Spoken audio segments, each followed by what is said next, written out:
Hello বন্ধুরা, আপনারা যেমন দেখতে পাচ্ছি এটা আরএস এর পিছনে ব্যাকলাইটের কভার, ব্যাকলাইটের সেট। এটা আমি এবার চেঞ্জ করব। দেখতে পাচ্ছেন এটা ওপেন করে রেখেছিলাম।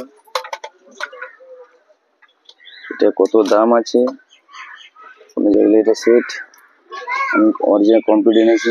এটা চেঞ্জ এটা চেঞ্জ করছি আমি। আরএস এর পিছনে ব্যাকলাইট কমপ্লিট সেট সেটি বসে গেছে এর মধ্যে। এখানে হোল্ড আছে, দুটো ওয়ারিং বেরিয়ে যাবে, দেখতে পাচ্ছেন। আমার এখানে কমপ্লিট হয়ে গেছে ফিটিংস। এটা পিছনে ব্যাকলাইটটা জ্বলছিল না, আর এই পুরোনোটা এটা জ্বলছিল না, তাই এটা চেঞ্জ করতে হলো। দেখতে পাচ্ছি দুটোর মধ্যে পার্থক্য। এরকম ভিডিও পরে দেখাচ্ছি। Tata bye bye.